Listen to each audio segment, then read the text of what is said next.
M. Ba, est-ce que vous vous rappelez que beaucoup de nos compatriotes ont trouvé la mort par voie, en fait, ont été électrocutés au stade? Vous vous souvenez de cela? J'ai appris ça, et ce qui a fait que beaucoup de gens n'osaient même plus escalader les murs au risque de se retrouver électrocutés. Savez-vous que certaines portes du stade ont été fermées par je ne sais pas qui quand les manifestants étaient à l'intérieur du stade? Oui, bon, c'est une réalité. Sinon, tout le monde aurait pu être évacué sans trop de drame. Est-ce que vous ne réalisez pas qu'en regardant tous ces scénarios, vous n'estimez pas que ça a été quelque chose de planifié, en fait, de conçu, planifié et réalisé de manière systématique et professionnelle? C'est vrai. Est-ce qu'une telle planification peut se faire si la chaîne de commandement au haut niveau n'est pas informée? Bon, c'est difficile d'être explicite, mais je pense que dans un pays, il y a des services de renseignement de plusieurs corps qui auraient dû alerter sur certaines dispositions, sur certains agissements de n'importe qui, qu'il soit citoyen, corps habillé ou pas, pour stopper ce qui allait se préparer. D'accord, moi je vais vous mettre à l'aise. Hein? En réalité, à supposer que la hiérarchie n'était pas informée de cette planification criminelle. Monsieur Ba, après le lendemain du 28 septembre, du 28, 29 jusqu'au 30, avez-vous appris que nos compatriotes étaient non seulement portés disparus et que les personnes autres que les hommes en tenue étaient venus pour perpétrer ce crime? Avez-vous appris cela, oui ou non? Le 29, le 30, j'étais complètement isolé à la clinique Pasteur, compte tenu de votre n'ayant blessure. aucune information de ce qui se passait dehors. D'accord. Alors, ce que je viens de vous dire, c'est ce qui était la réalité. Alors, ce qui légitime l'implication active du président Dadis et ses proches, depuis ces jours, M. Ba, quel est, à votre avis, en votre qualité d'homme d'État, en votre qualité d'homme politique, en votre qualité de prétendant à la présidence de la République, M. Ba, quelle pouvait être la disposition la plus idoine, urgente et appropriée de M. Moussa Dadis Camara le lendemain du 28 septembre? Comme je l'ai dit, c'est de prendre toutes les dispositions pour faire arrêter de près ou de loin toutes les personnes qui étaient impliquées dans ce massacre. Qui est-ce qui a été arrêté, s'il vous plaît? Je n'ai pas souvenance qu'il y a eu des personnes arrêtées. Qui est-ce qui a été blâmé, s'il vous plaît? Je ne l'ai pas appris. Qui est-ce qui a été suspendu, s'il vous plaît? Non, je n'ai pas de connaissance. Au sein de l'armée, qui est-ce qui a été limogé à son poste, s'il vous plaît? Je ne sais pas. Cela ne justifie-t-il pas que lui en personne était impliqué et c'était ces ordres qui ont été appliqués à la lettre? Sa responsabilité et son statut l'auraient dû l'amener à prendre des dispositions fermes et radicales pour faire arrêter tous ceux et toutes celles qui étaient impliqués dans ce massacre. D'accord, pour finir, M. Ba, à supposer qu'il n'ait pas la capacité réelle pour prendre toutes ses responsabilités, à votre avis, M. Ba, vous savez, quand on vous pose certaines questions, on ne vous en pose pas en votre qualité de M. Amadou Riba, mais on vous la pose en votre qualité d'un homme politique. Voilà. Alors, est-ce qu'un État qui n'est pas en guerre, un État normal, l'on peut avoir des charniers sans que la hiérarchie militaire n'est pas informée? C'est possible, mais il faut reconnaître que c'est une habitude dans ce pays. Les charniers? Oui. Alors, est-ce que M. Moussa Dadis n'est pas venu dans ses déclarations pour mettre fin à toutes ces barbaries? C'était les déclarations de principe formulées à la prise du pouvoir. À votre avis, oui ou non, M. Moussa Dadis a trahi frontalement le peuple de Guinée et la nation guinéenne? On peut dire pour cela, il a échoué dans cette volonté d'empêcher qu'il y ait encore des charniers dans ce pays. Je vous remercie. Merci. Merci, Monsieur le Président.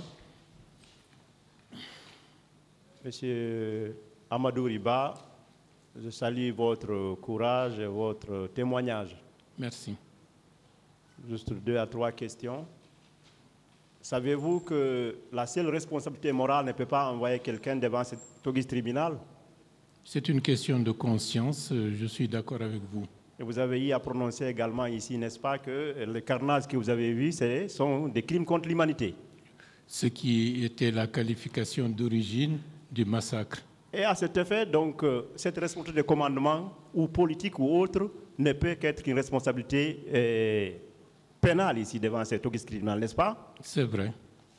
Autre chose, vous avez une longue expérience en matière de réconciliation nationale. Je voudrais vous entendre sur ces points concernant ce procès. En quoi il pourrait s'inscrire dans cette perspective de réconciliation nationale en Guinée?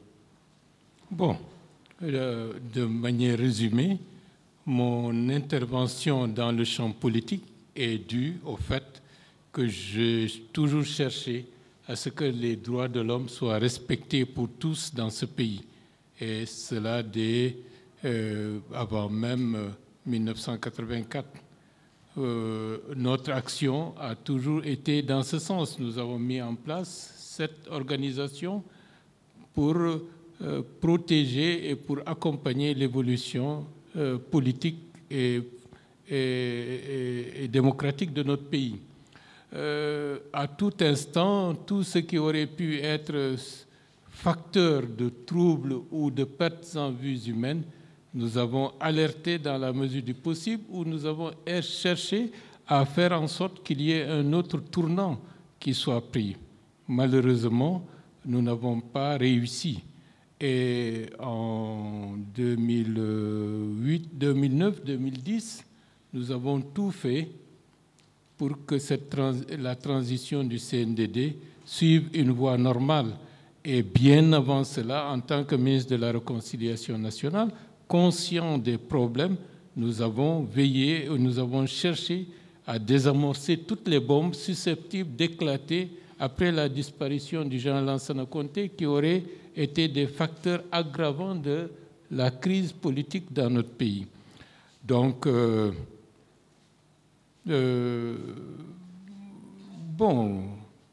voilà, et jusqu'à présent, je pense que nous sommes dans ce sillage. Je vous remercie. Et le rapport national d'enquête est une pièce versée à ces procès, n'est-ce pas? Oui, c'est possible. Est-ce qu'on peut vous reprocher de donner un avis critique de ce rapport? Pas du tout, d'autant plus que, de manière flagrante, les conclusions que j'ai apprises en écoutant les délibérations ou la lecture au niveau de ce tribunal n'étaient pas en conformité avec ce que j'ai vécu ou ce que j'ai avancé lors de l'audition au niveau de la commission d'enquête nationale. Savez-vous que vous n'êtes pas le seul à apporter ce genre de critiques à ce rapport? D'accord. Pour terminer, vous êtes devant cet auguste tribunal, vous y attendiez depuis 13 ans, vous empêchiez de venir témoigner. À titre personnel comme à titre de leader ou de citoyen, quelle ultime demande vous avez à formuler devant cet auguste tribunal, M. Ba? Bon, c'est une chance qu'on ait pu avoir la tenue de ce procès. Nous souhaitons que tout le processus de ce procès historique soit exemplaire et aussi, comme je l'ai toujours répété, ce n'est pas une volonté de revanche, mais c'est une volonté et un désir que par la justice pénale, que des sanctions permettent de manière pédagogique à ce que, aujourd'hui et demain, aucun responsable politique, aussi puissant soit-il, ne se permette d'aller au-delà des limites admissibles dans la violation des droits de l'homme, et de savoir que, quelle que soit la personne, il est justiciable et il doit répondre et rendre compte à tout moment. Et c'est une volonté d'éviter la répétition de cela. Hier, j'ai dit que si ce procès s'était tenu un peu plus tôt, on aurait empêché d'autres massacres, comme les massacres qui sont intervenus en Guinée forestière et principalement autour de l'Axe. Monsieur Ba, je ne peux que vous encourager à œuvrer dans ce sens pour la recherche de la vérité, pour le bien-être de ce pays. Merci. Monsieur le Président, distingué assesseur, je vous remercie.